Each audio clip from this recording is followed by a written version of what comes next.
आज की update news video में टॉप हेडलाइंस कुछ ऐसा है।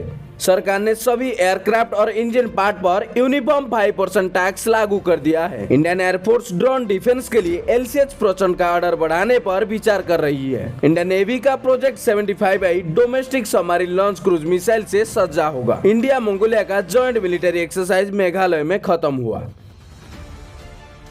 Uniform civil aviation minister Kinjarapu Rammohan Naidu ने अनाउंस किया है कि अब सभी एयरक्राफ्ट और एयरक्राफ्ट इंजन पार्ट पर यूनिफॉर्म IGST रेट 5% होगा, जो मंडे से लागू होगा। सिविल एविएशन मिनिस्ट्री के स्टेटमेंट के अकॉर्डिंग ये डिसीजन इंडिया की maintenance, repair and operation MRO industry को एक ग्लोबल एविएशन हब बनाने के लिए एक सिग्निफिकेंट माइलस्टोन है। इसे ऑपरेशनल कॉस्ट कम होगा, टैक्स क्रेडिट इशू सॉल्व होंगे और इन्वेस्टमेंट अट्रैक्ट होगा। किंजरापुर राममोहन नायडू ने कहा कि MRO आइटम्स पर यूनिफॉर्म 5% IGST रेट लगाने से एविएशन सेक्टर को बड़ा बूस्ट मिलेगा। पहले एयरक्राफ्ट कंपोनेंट पर अलग अलग GST रेट 5%, 12%, 18% और 28% थे, जो चैलेंजेस क्रिएट करते थे, जैसे इन्वेस्टमेंट ड्यूटी स्ट्रक्चर और GST अक्यूमुलेशन MRO अकाउंट में। ये नई पॉलिसी इन डिस्पैरिटीज को खत्म करती है, टैक्स स्ट्रक्चर को सिंप्लीफाई करती है और MRO सेक्टर में ग्रोथ को फास्टर करती है। मंत्री ने यह भी कहा कि PM मोदी के नेतृत्व में हम आत्मनिर्भर भारत इनिशिएटिव की प्राप्ति समर्पित है।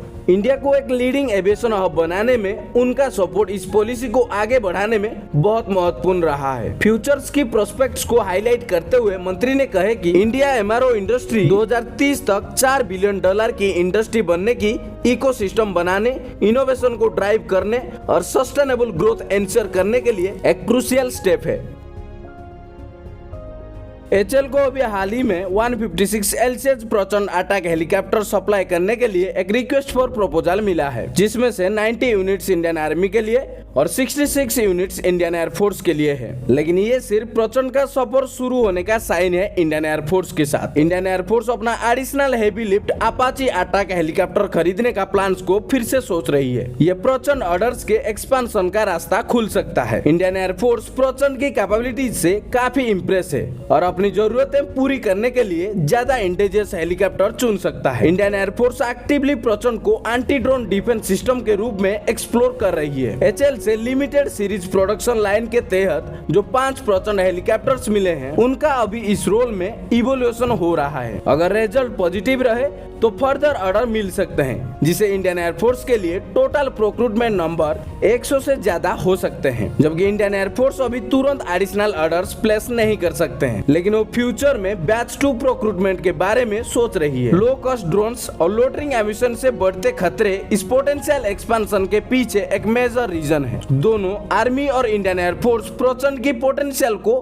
पहचान रहे हैं और अपने इनिशियल 156 हेलीकॉप्टर से ज्यादा ऑर्डर बढ़ सकते हैं। ये कोलैबोरेटिव अप्रोच एक मजबूत इंडिजियस डिफेंस इकोसिस्टम के लिए कमिटमेंट को दिखाता है।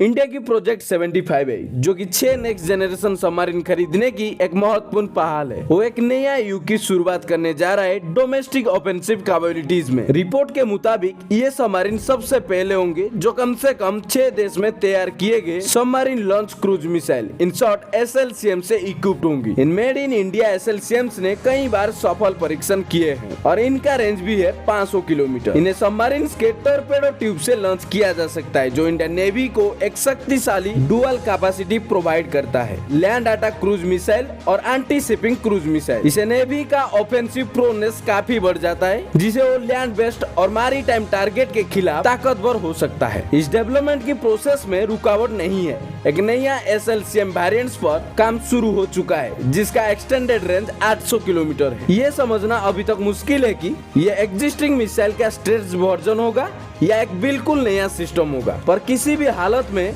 ये दिखाता है कि इंडिया अपने इंडिजियस अंडर वाटर वेयरफेयर कैपेबिलिटीज को लगातार सुधारने में विश्वास रखता है। माजागन डक सी बिल्डर लिमिटेड ने थाइसन ग्रुप मारीन सिस्टम के साथ अपनी TKMS U212 सबमरीन ऑफर किया है, जो एक प्रमुख डिजाइन है और उसका ट्रैक रिकॉर्ड भी बहुत मजबूत है। L&T ने नवंत्या के साथ अपनी S80+ सबमरीन ऑफर किया है, जो एक एडवांस मॉडर्न डिजाइन है और उसका एडवांस फीचर्स के लिए जानी जाती है।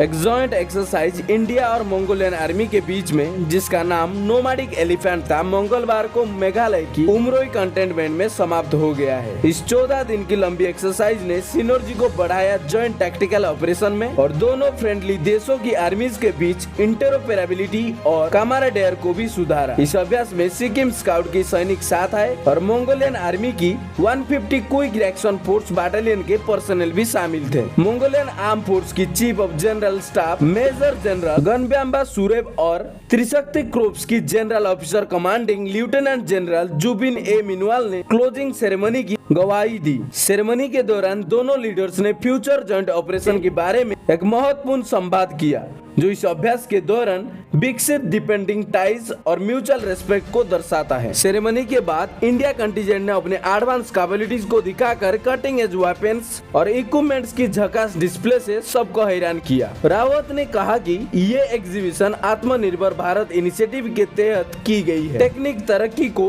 हाईलाइट करती, जो भारत की बढ़ती हुई रक्षा संभावना को और मजबूत देती है। दोनों देशों की ट्रॉप्स इंटरेक्ट किए और अपने अनुभव शेयर किए, जो ट्रेनिंग के दौरान बनी दोस्ती को और भी मजबूत बनाता है। तो ये था आज की डिफेंस न्यूज।